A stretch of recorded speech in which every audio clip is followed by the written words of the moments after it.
Bienvenidos a Londres, sede de la sexta etapa de la Serie Mundial de Triatlón en el circuito Hyde Park, sede el mismo utilizado en los Juegos Olímpicos de 2012.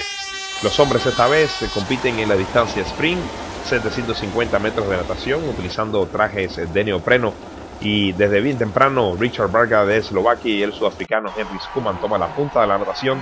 Son los primeros en salir del agua, seguido de cerca por un gran número de competidores, entre ellos los hermanos Alistair y Jonathan Brownlee, medallistas olímpicos de Londres 2012, quienes compiten juntos por primera vez esta temporada. Desafortunadamente para Johnny, el más joven de los hermanos, tuvo un ponche en el ciclismo, no pudo recuperarse y terminó en el puesto 42 de la competencia.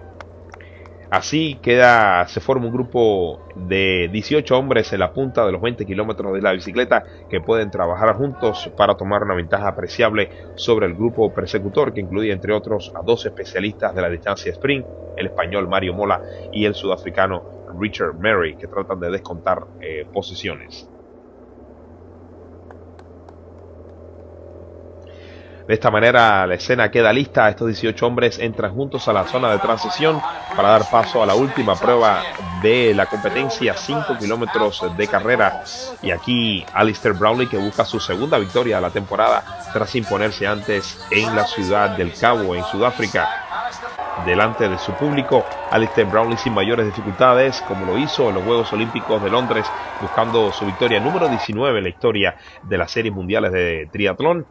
Para las posiciones 2 y 3 se disputan estas plazas el español Fernando Alarza, Ryan Bailey de Australia y el francés Vincent Louis.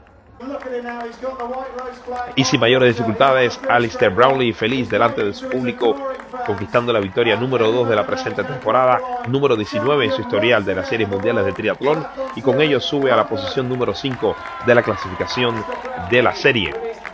50 minutos 39 segundos el tiempo del campeón olímpico Alistair Brownlee. Para la segunda posición, su primera posición de podio en la historia de las series mundiales, el español Fernando Alarza, y en la tercera posición ancla el francés Vincent Louis, seguido de cerca por Ryan Bailey de Australia y el sudafricano Richard Mary, autor de la mejor carrera del día. Vean ustedes las posiciones de podio: Alistair Brownlee de Gran Bretaña, el español Fernando Alarza y el francés Vincent Louis. Es la primera vez que me he sentido que he podido competir al tope de mis capacidades. No me había sentido así hace un buen tiempo y espero regresar a mi forma que tuve hace 2 años. Con respecto al resto de los atletas y Mario Mola y Richard Mary en grupo líder, la tarea resultó más fácil. Hubiera sido bueno competir con Johnny, pero con su ponche las cosas resultaron más fáciles para mí. Desafortunadamente para él, pero las circunstancias actuaron a mi favor.